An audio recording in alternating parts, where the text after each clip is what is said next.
So we're at Aldi's today, and on special they've got here they've got bike stands, workshop stands for around about $40, $39.95.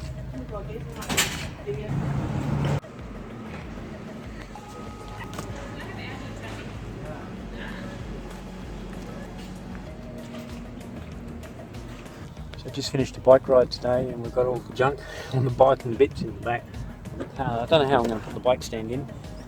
Anyway, we'll fit it in somehow.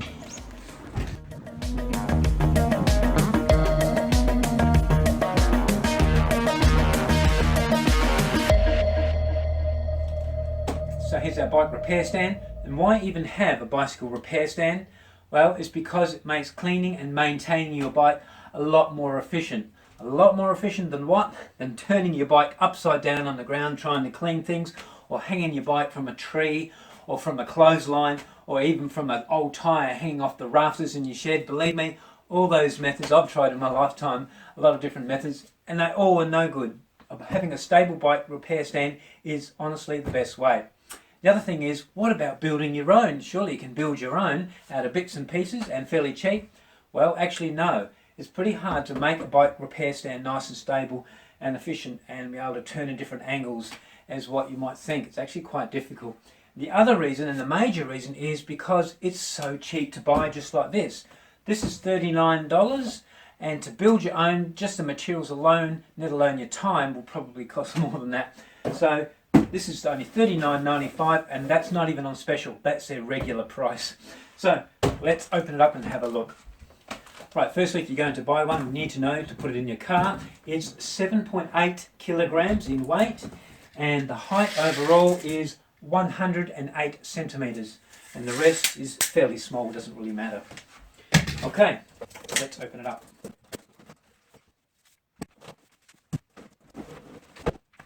So, firstly, the user manual, and it comes in one language, the language where you live in your country. So in this instance, it's in English.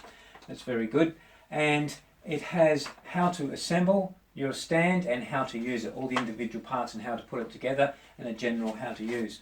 And the other thing is, it also comes with a 3-year warranty. So keep your receipt just in case. Hopefully you'll never need to use it.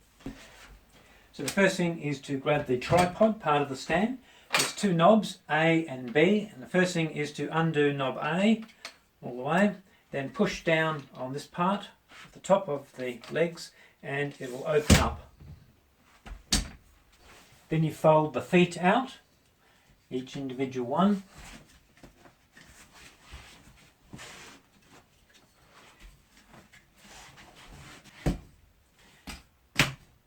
Tighten knob A. Don't overly tighten it, that'll do. Insert the telescopic pole into there, top of the tripod. Now with the Allen key that was supplied, tighten the locking bolt on the top of the telescopic pole, 5mm. Not overly tight again. Now take the crossbar, that's this piece, and on the connecting element here, the top there, just undo knob B and insert the crossbar. Should be a nice snug fit. Now there's a line at the back, just make sure that line is poking out the back just a bit, so it'll probably leave about 1 inch out here. Make sure that's nice and straight there, and just do up knob B. Again, not overly tight. All done.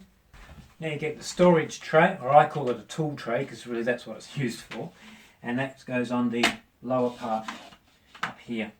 So this is the other part as well, and that clamps on there, around there, and of course you use the 2 Allen key bolts supplied with. So go ahead and put that on.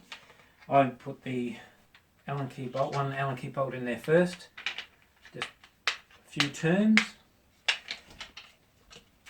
and twist it on, and then put the other Allen key bolt in.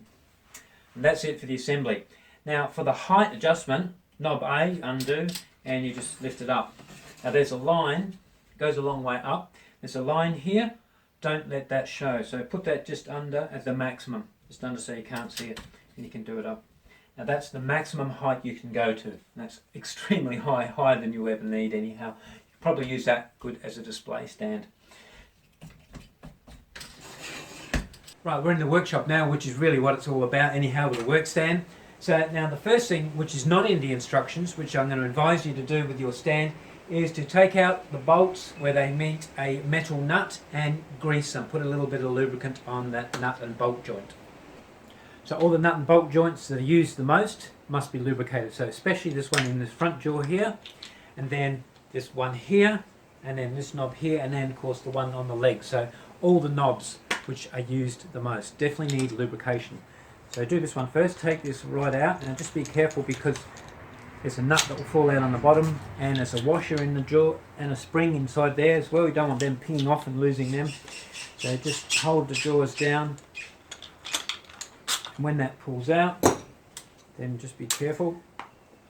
And then there you go, you've got a spring, and there's two washers and a nut which will fall out the bottom. If it doesn't fall out, just poke it out. Now I'm using a spray grease. Grease is good, any old grease will do. So spray that on the thread and then on the nut piece as well. And then just put it all back together. So we've got our bike in the stand now, and with carbon fibre bikes, remember, this is not a clamp to be forced down on to really hold your bike. It's just to be sitting there nice and firm. Just sit there nicely so it's not wriggling around. Now, with that in, we can undo the swivel up here, and it'll allow your bike to swivel like that. Now, you won't need to swivel all the way around, although it does go 360 degrees around. I don't know why you would want the bike like that, or conversely like that, but anyhow, at least it gives you some movement. So that's one movement there. Now the other adjustment is this knob here, which is A, so you undo that. That's the height knob, the height adjuster. But before we show the height, it just allows the bike to rotate as well, all the way around 360 degrees. Now you might just want to move your bike a little bit so that your feet don't hit the legs of the stand, maybe, or just have the bike on a bit of an angle or whatever you want to do, I'm not sure. But anyhow, the main thing of course is the height, and it goes a long way up, and that's not all the way up, but it's pretty much all up. And there you go, you could just use it as a display stand really, the storage. In the spare room, have one bike here, one bike there, nice. Now with the legs right out, the stand will be really, really stable. But the only problem is, because they're out, they might get in the way as you walk, as you're fixing your bike and you're walking. Now usually after a while you're conscious that they're there, it's not too bad, but to start with it might be a bit of a pain. So what you can do is you can rotate the bike, of course, with the knob A. You can move your bike around so that maybe this leg here is in the centre, or of course conversely, so that you've got two legs, one either side. It's up to you. But otherwise what you can do, of course, is you undo this knob here down the bottom and you bring the legs up like that, which is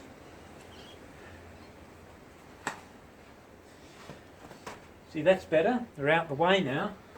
Much better. In fact, they're not in the way at all. But the stand's a little less stable, but it's pretty good. It's really, really good. So I'd be more inclined to have the position there, unless you have the stand right up in the air and you need maximum stability. Just for an average height person to work on your bike, I would have these legs up to about here, which is about 3/4 the way up, 3/4 the way folded up. Now, even with the legs 3/4 the way up, stability is really, really good. There's no way you're going to push it back without the stand actually moving back, and sideways is really good as well. The whole thing, it's really stable. The only way is forward this way, because of the weight of the bike will tend to pull it forward. So, but that's really no issue, unless you've got little toddlers running around and tend to grab things and pull them over, in which case you should be watching what they're doing, or have your bike off the stand in that case. But otherwise, I can't see any problem. It's really, really stable. So we'll just try a mountain bike on it and see how stable it is. Right, I've got the mountain bike on here now, and it's really still excellent, still very stable. Of course, pulling forwards, it's about the same. Once you get it going, of course, it'll crash harder because it's heavier, but other than that, it's fine. Very satisfied with the stability in that respect. Now, one thing I just want to mention, I don't recommend that you put handlebar tape on when your bike's in the stand. First of all, it wiggles around too much, and as you pull on the tape to get some tension, it pulls on the bike and messes up your line and all that sort of thing. You just can't get proper tension on your tape. The best way to do handlebar tape, honestly, and I've been doing it for like 35 years, is to put it between the front wheel between your legs like that, and you work around like that. Much better, much more stable, and you can get tension, the right tension on your bar tape. Now for a cheap stand, this little quick release mechanism is really, really good. Now I know it's only plastic, we'll see how long it lasts, but remember, you just need to treat it nicely. It's a home mechanic stand, but it's excellent. You can just take your bike in and out really, really quickly without having to undo a knob and all that sort of thing. And the other thing which is interesting is because what happens is after a while you can get dirt lodged into that plastic, and as you put the clamp down, it can dig into your paintwork and scratch your paintwork and even make it dull and all that sort of thing. So what I did notice is these come off. You can pull them off, both the top and the bottom, and you can inspect them and clean them, and then you can put them back again. So that's a plus. The tool tray could be a bit bigger, I would say, by the time you put, say, a few screwdrivers in there. Say an Allen key multi-tool thing, maybe a pair of pliers, maybe you're doing something with your chain, I don't know, maybe some WD-40. Now we're getting some serious mechanical stuff, and may the force be with you. No, it all fits on there. Okay. Tool tray's also got a little magnetic strip in here, which is handy if you're going to put bits in. There you go, it still clings to it, and that little thing clings to it. And this though, you're going to put aluminium, stainless steel or titanium parts in, it's not going to stick, it'll fall out. Anyhow, at least they stick anyway. When you're folding your stand up, just be careful from there, as your legs come in, it will hurt your fingers a bit. It won't do any damage, but it will certainly hurt. The same down here, hurties. So what I've done, of course, is put some silicone spray on here, and this glides nice and easy. So what you can do, just pull on the knob a bit. It won't hurt the knob because it's so slippery. Just, there you go, done. The holding clamp will take tubing sizes 25mm up to 40mm.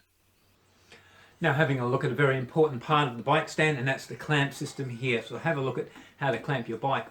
Now a lot of carbon fibre frames, especially carbon fibre, are very, very thin tubing. And you've got to be very, very careful how you mount them in the stand. With a lot of the manufacturers of these stands, they say in their recommendations not to compress the tubing. Now this also applies with car racks. When you transport your bike on the back of a car or on top of your car, if you've got some sort of a clamp system on your carbon fibre tubing, same principle, very, very, very, very careful. Now for this reason, a lot of people will prefer to clamp on their seat post. Now I'll just show you why it's still a good idea to clamp on the top tube.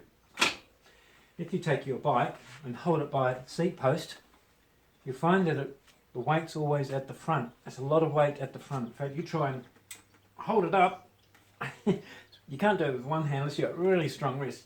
There's a lot of weight at the front. Now you can take your front wheel off if you want, but that really defeats the purpose of being a quick access workstand. And what if you want to work on your front brake or something? So what happens is, if you want to hold that with the clamp on your seat post, there's going to be a lot of lateral stress on this clamp at the back.